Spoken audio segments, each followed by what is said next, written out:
नमस्कार. आपण सर्वच दर महिन्याच्या संकष्टी चतुर्थी करत असतो.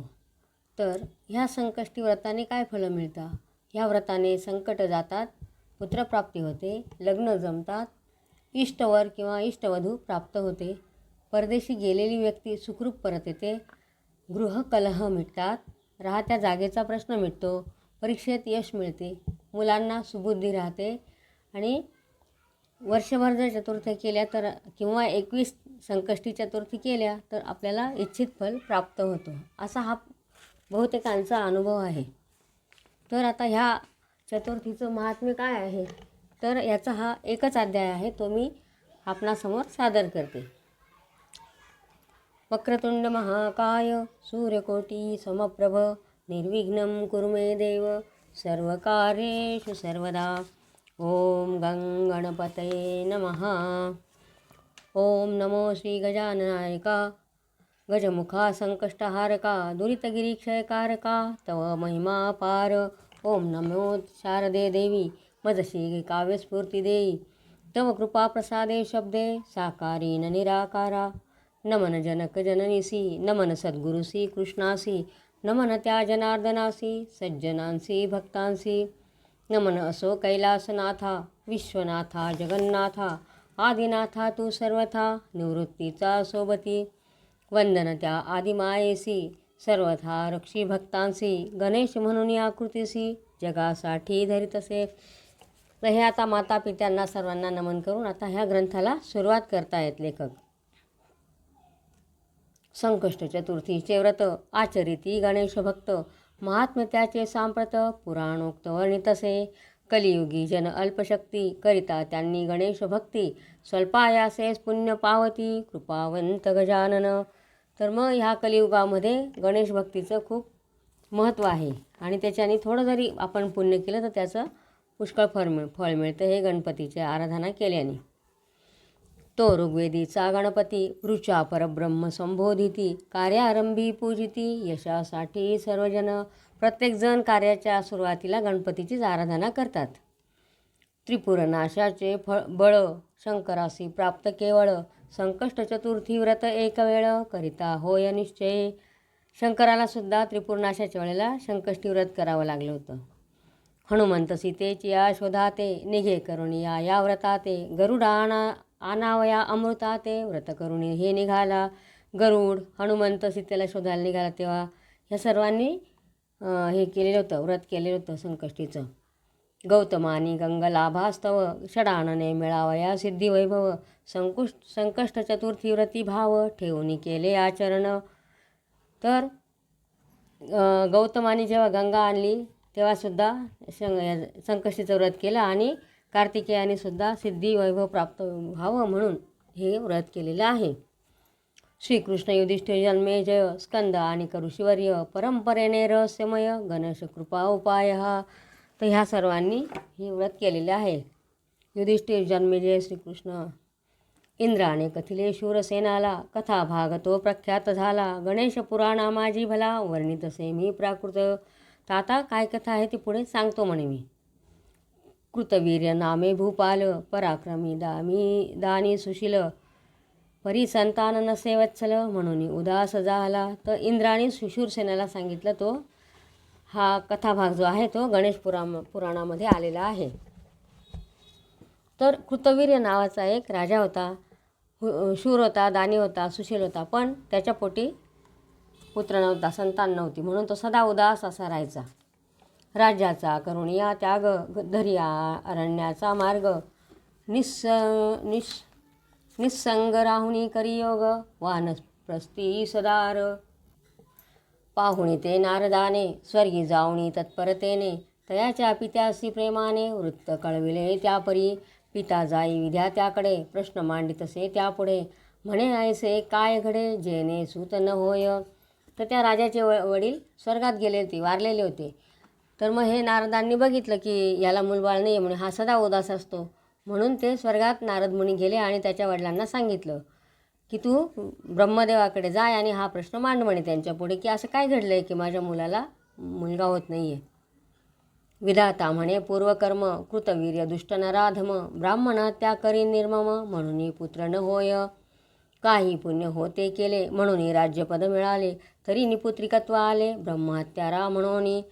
तर नारदांनी त्याच्या वडिलांना सांगितलं. त्याचे वडील ब्रह्मदेवाकडे गेले. त्यांनी विचारलं याला मूलबाळ का होत नाही. तर त्या ब्रह्मदेवाने सांगितलं मागच्या जन्मामध्ये हा दुष्ट होता म्हणे, नराधम होता, तर त्यांनी ब्राह्मणांची हत्या केली म्हणून याला मूलबाळ नाही आहे. पण त्याच्याजवळ थोडंफार पुण्य होतं त्यामुळे त्याला राज्यपद मिळालेलं आहे. परंतु तो ब्रह्महत्यारा असल्यामुळे त्याला पोटी पुत्र नाही आहे. जरी तो श्रद्धावंत मने करील चतुर्थी व्रत संकष्टी चतुर्थी म्हणतात गणेश होय प्रसन्न तरी सद्गुणी पुत्र होईल तुझं सांगतो एक वेळ पुत्रासी व्रत सांग सकळ स्वप्नी दृष्टांत देऊनी. तर मग ब्रह्मदेवाने सांगितलं की यांनी चतुर्थीचं व्रत केलं म्हणे मनात भाव ठेवून तर याला सद्गुणी असा मुलगा प्राप्त होईल. तर म्हणे तू त्याच्या स्वप्नात जा म्हणे. त्याच्या वडिलांना सांगितलं स्वप्नात जाऊन त्याला दृष्टांत दे आणि चतुर्थी व्रत तुझ्या मुलाला करायला सांग त्या राजाला. वद्य चतुर्थी तिथीला घरी पूजावे गणेशाला चंद्रोदयाच्या वेळेला चंद्रदर्शन घेऊनी दिवसभरी करावे उपोषण चंद्रदर्शन गणेश पूजन करुणी करावे भोजन प्रसाद म्हणून त्यावेळी. तर दिवसभर उपवास करायचा आणि रात्री गणपतीची पूजा करून चंद्राचं दर्शन घेऊन मग उपवास सोडायचा. कृतवीर्यासी या व्रताने पुत्र लाभेल निश्चयाने ऐकता ऐसी विधातृवचने कृतवीर्य पिता काय करी. तर ब्रह्मदेवाने त्याला सांगितलं आणि त्या कृतवीर्याचे जे वडील होते ते आता स्वप्नात गेले. ते काय करतात ते स्वप्नात गेले. सूक्ष्म रूपे कृतवीर्यासी स्वप्नी देऊनी दर्शनासी व्रत सांगे करावयासी पुत्र व्हावा म्हणून त्याची खात्री व्हावयासी स्वये लिहून ठेवी लेखासी कृतवीर्याची या उशाशी दृष्टांत ऐसा देतसे. तर मग त्याच्या उशाशी लिहून ठेवलं की तू उपवास कर चतुर्थीचं व्रत कर असं स्वप्नात येऊन तर सांगितलं आणि उशाशी त्याच्या चिठ्ठी लिहून ठेवली. कृतवीर्य जाहला जागृत दृष्टांत तत्काळ आठवित आणि उशाशी पाहत लेख सर्व लिहिला असे पित्याचे जाणून अक्षर भरून आला त्याचा उर म्हणे जनकाची अपार माया असे मजवरी. तर मग त्याने तो उठला त्याला स्वप्न झाला दृष्टांत झाला स्वप्नामध्ये आणि त्याने उशाशी बघितलं तर खरंच चिठ्ठी होती. त्याला मग वडिलांबद्दल खूप असं गहिवरून आलं आणि बघितलं उशाशी तर ती चिठ्ठी घेऊन मग त्याने त्याच्या पत्नीला सांगितलं. पत्नीसह 1 वर्षभरी वद्य चतुर्थीशी उपवास करी यथा सांग पूजन करी गणेशाचे कृतवीर्य मागुती लाभे पुत्रतया कार्तवीर्य प्रख्यात नामजया सर्वत्र मेळवीत विजया पराक्रमी बलशाली. मग अशा प्रकारे त्यांनी पती पत्नीने दोघांनी ते वर्षभर व्रत केलं चतुर्थीचं आणि मग त्यांना मुलगा झाला तर त्याचं नाव होतं कार्तवीर्य आणि त्याची सगळीकडे जय जयकार होऊ लागला त्या मुलाचा. असा विजयी झाला तो आणि बलशाली पराक्रमी असा महाभक्त तो दत्तोपासक सहस्रार्जुन नृपनायक ऐसा प्रभाव व्रताचा देख इंद्र सांगे शूरसेना. आणि काही एक कथा सत्राजित यादवांची आता श्रीकृष्णाची या चरित्र अद्भुत प्रसंग याविषयी. तर मग तो दत्ताचा उपासक असा तो मुलगा त्यांना प्राप्त झाला. आणि आता पुढची जी कथा इंद्राने परत शूरसेनाला सांगितलेली आहे ती कृष्णाची आहे. आणि काही एक कथा सत्राजित यादवांची आता श्रीकृष्णाची या चरित्र अद्भुत प्रसंग याविषयी. सत्राजित यादव थोर तपाने प्रसन्नतया भास्कर सम्यंतक मनी उदार देतसे लक्ष्मीदायक करिता मण्याचे पूजन प्रतिदिनी 1 भार सुवर्ण प्राप्त होतसे ऐसा गुण अद्भुत मणी त्याजवळी. तर सत्राजित नावाचा एक यादव होता कृष्ण अवताराच्या वेळेला. तर तो सूर्याची उपासना करायचा. मग त्याला सूर्याने एक सम्यंतक नावाचा एक मणी दिला आणि त्या मण्याचा प्रभाव असा होता की त्याचे जर पूजन केलं तर त्याला एक भार असं सोनं प्राप्त व्हायचं. आणि मग तो ते मणी सोनं मिळाल्यानंतर दानधर्म करायचा. संपत्ती मिळता यापरी सत्राजित तो सदाचारी ब्राह्मण भोजने दाने करी वस्त्रभूषणे दीनांसी. तर असं सर्व दानधर्म सर्व करायचा ब्राह्मण भोजन घालायचा तो. चर्चा चाले सर्वत्र सामान्य यादव सत्राजित दाने करी हे विचित्र कोठून धन यापाशी. कृष्णे सत्राजिता बोलावनी उपदेश केला मधुरवचनी तव नाशासी सम्यंतक मणी कारण होईल वाटते द्रव्यलोभे जनोन्मत्त करील कोणी तुझा घात सम्यंतक म्हणी उचित उग्रसेना दे तू. तर श्रीकृष्णाने त्याला विचारलं, म्हणजे लोक विचार करत याच्याकडे एवढं धन येतो कुठून कुठून म्हणे काय हे ते. मग श्रीकृष्णाने त्याला सांगितलं की हे एवढा हा जो मणी आहे तुझ्याकडे, तर तो ते तुझ्या नाशाला कारण येतं. द्रव्यलोभ्याने का होईना लोक तुला मारून टाकतील, तुझा घात करतील, म्हणून तो जो मणी आहे तर तो उग्रसेनांना देऊन ये म्हणे. मथुरेचा राजा होता उग्रसेन, कृष्णाचे कंसाचे वडील. परिसत्राजितन मानी तोही होता स्वाभिमानी ठेविला जपून दिव्यमणी निजगृही पूजना. पण तो पण स्वाभिमानी होता, त्याने काही तो मणी दिला नाही, स्वतःच्या तिथंच पूजा करायला ठेवून दिला. पुढती काय घडे वर्तमान त्याचा बंधू प्रसेन मणी हौसेने गळा बांधून मिरवी तसे सर्वत्र मृगया करण्या गेला वनी मणी दिव्य कंठी बांधुनी दूर दूर जाता रजनी जाहली सेवनात. तर त्याने तो पूजेच्या देवाऱ्यामध्ये ठेवला आणि त्याचा जो भाऊ होता प्रसेन, त्याने तो मणी काढून घेतला आणि आनंदाने गळ्यात बांधून घेतला आणि तो शिकार करायला वनामध्ये निघून गेला. तयावेळी श्रम पाहून थांबला रात्री प्रसेन सम्यंतक मणीचं काकून तेज पसरे काननी प्रकाश तो पाहुणी सिंह आकृष्ट होऊनी आला त्यावरी धावूनी मारिले तेने प्रसेना. तर ते मणी गळ्यात असल्यामुळे त्याचा तो संध्याकाळ झाली तर ते प्रकाश पडत होता सगळीकडे त्या मण्याचा, आणि तो प्रकाश पाहून एक सिंह आला आणि त्याने त्याला बघितलं प्रसेनाला आणि त्याने त्याला मारून टाकलं आणि तो मणी होता तो तोंडात धरून तो निघून गेला सिंह. मुखी धरून या तो मणी मृगपती चालला सेवनी अस्वल आला धावनी तयावरी मागुती. तर मग तो सिंह जो होता तो मणी घेऊन चालला होता, तर मागाहून एक अस्वल आलं आणि त्याने तो मणी काढून घेतला. बलाढ्य अस्वल जांबवान रामभक्त तो पुरातन सिंहासी मारुनी तत्क्षण मणी घेऊनी पळाला गुहेत गेला घेऊनी जांबवान तो दिव्यमणी इकडे चिंता यादवजनी प्रसेनाची बहु केली.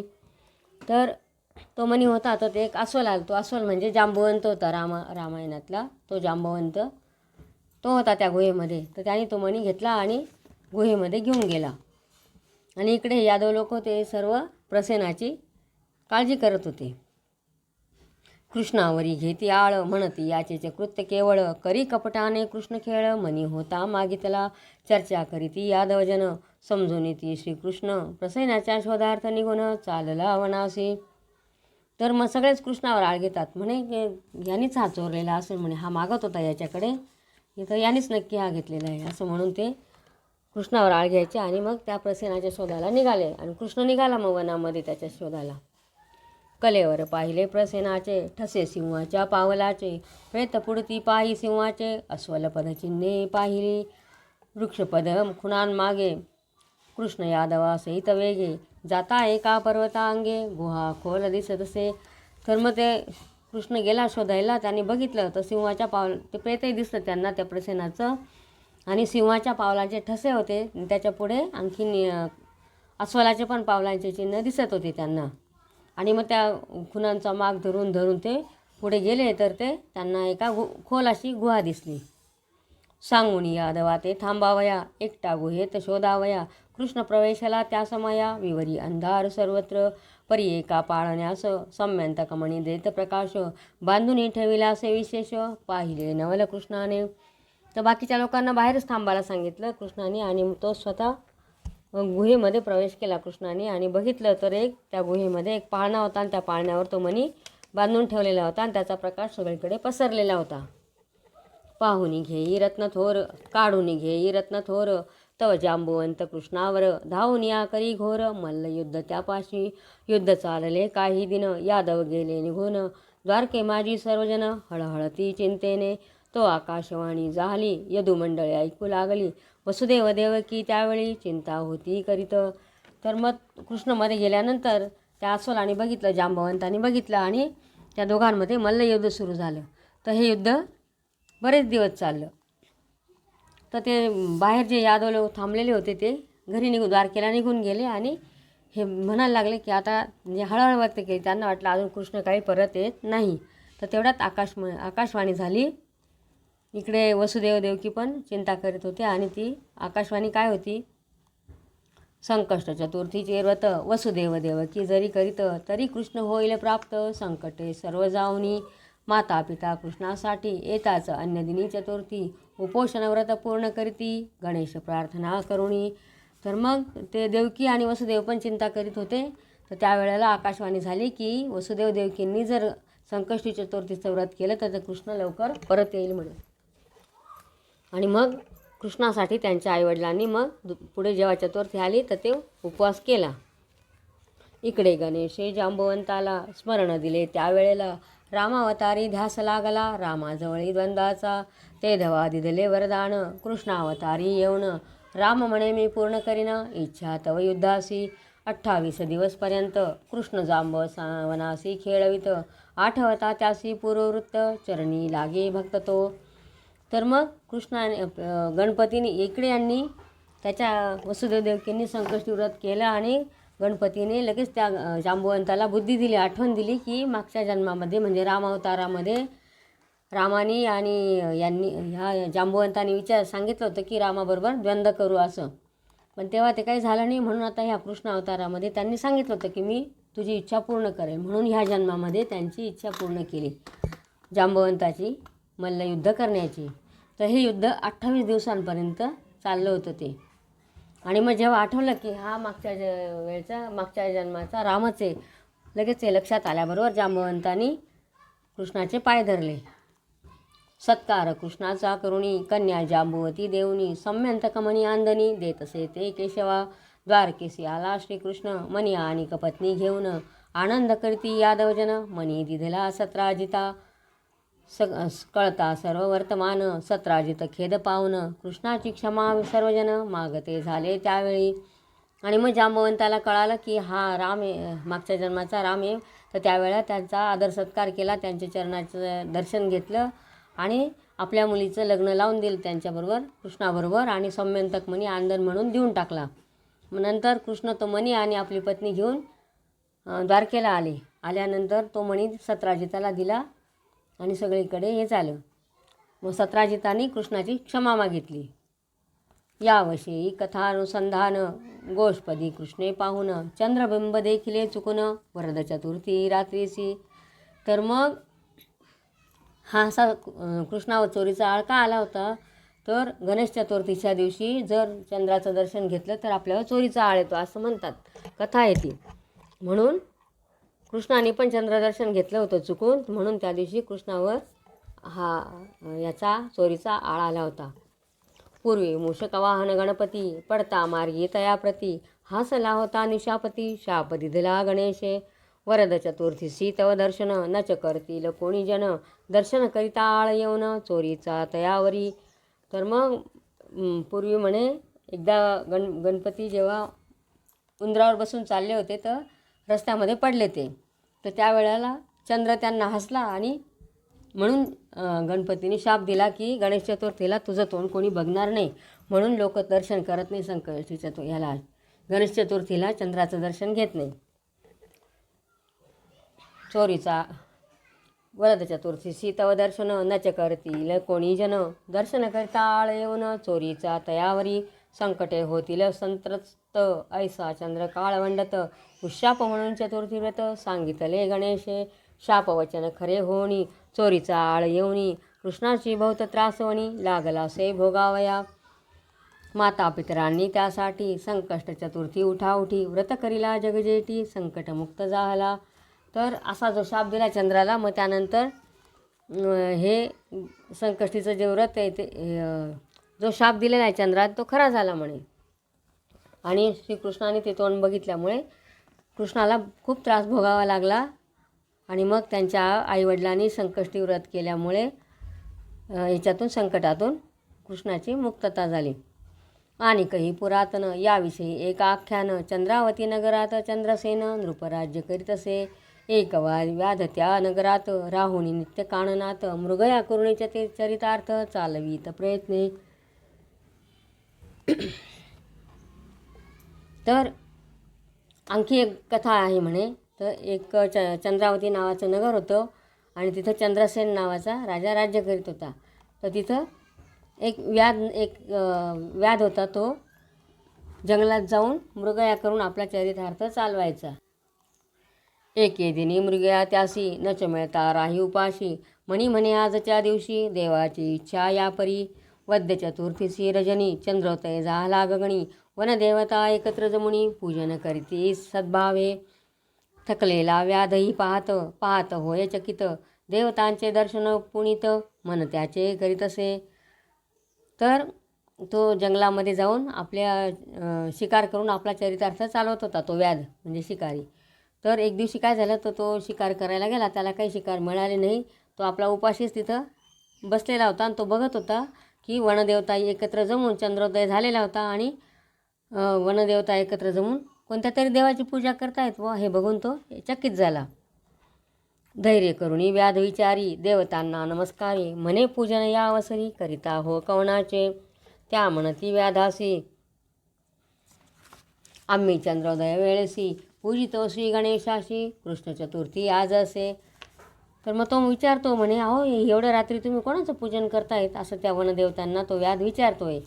तर मला सांगा तुम्ही काय करतायत म्हणे. मग त्यामुळे आता चंद्रोदयाची वेळ झालेली आहे, तर आज संकष्टी चतुर्थी आहे म्हणे, वद्य चतुर्थी, तर आम्ही गणपतीची पूजा करतोय म्हणे. आणि हे सर्व त्यांनी त्याला व्याधाला सांगितलं. व्रतविधान त्यांसी सांगुनी वनदेवता दृश्य होनी. जाता व्याध म्हणे म्हणी मीही व्रत करीन. व्याध करी व्रताचरण तेने मृगया त्यासी मिळून. नित्यचरितार्थ चालून चिंता मिटली तयाची. तर तो त्याने सांगितलं आणि त्या वनदेवता अदृश्य झाल्या. मग हा म्हणतो मी पण हे व्रत करेल म्हणे. मग त्याने ते व्रताचे आचरण केलं आणि त्याला पण शिकार मिळाली आणि तो त्याचा चरितार्थ होता तो व्यवस्थित चालू लागला. चंद्रसेनाची आकर्णी व्याधाची कीर्ती जाऊनी. प्रचिती घेई तो वनी मृगया करी त्या संगे. त्याचा जाणूनी प्रभाव संतुष्ट होई तो राव. मांडलिक राजाचे वैभव व्याधासी त्या देतसे.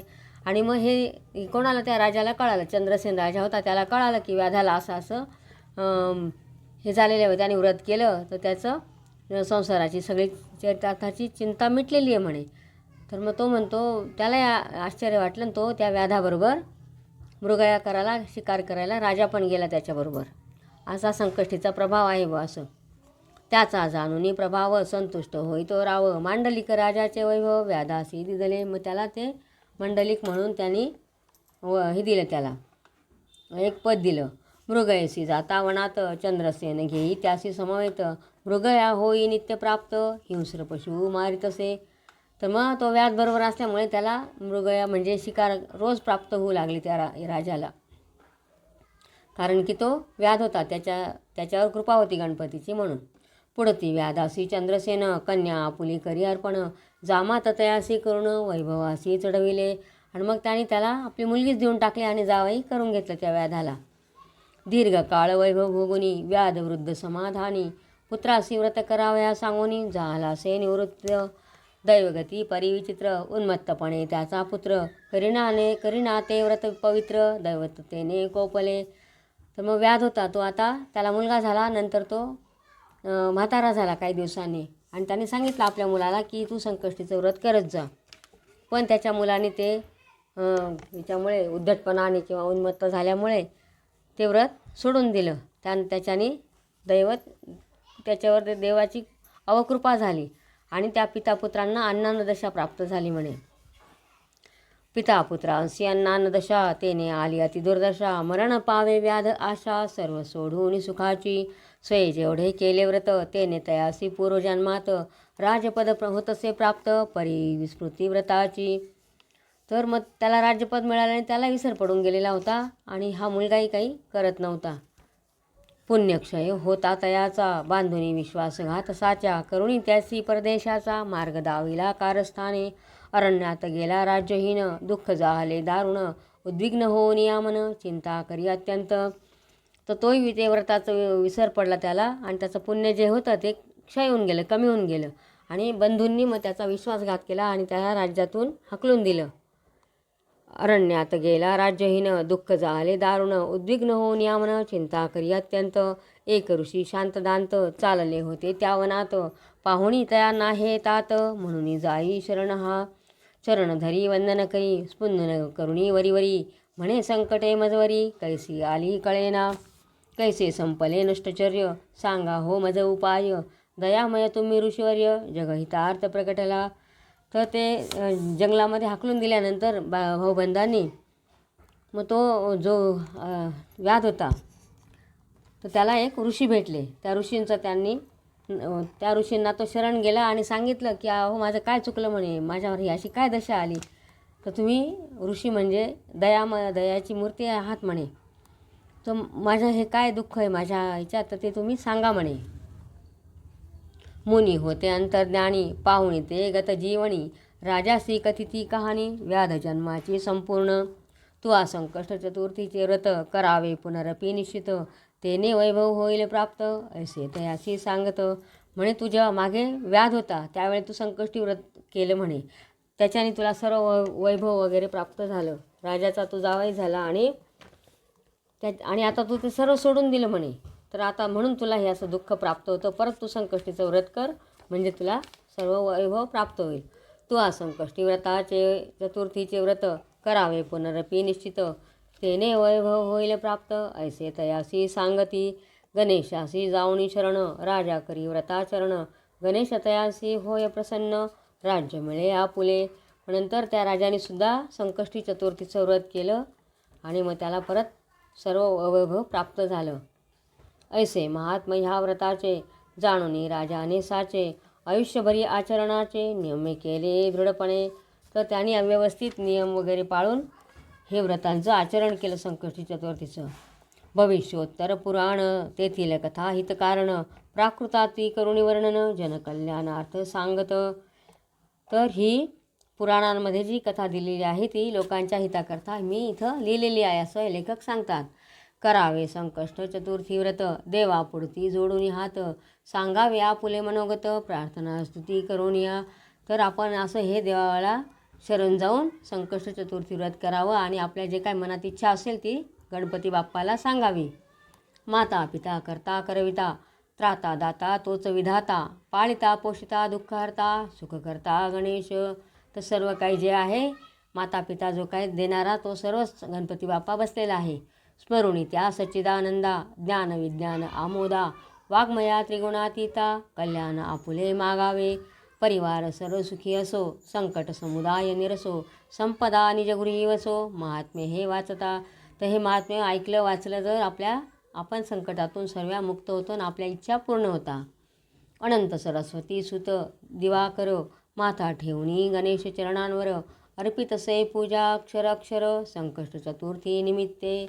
तर हे अनंत सरस्वती नाव दिवाकर नावाचे जे आहेत तर त्यांनी हे अध्याय लिहिलेला आहे आणि हा अध्याय पूर्ण झाला.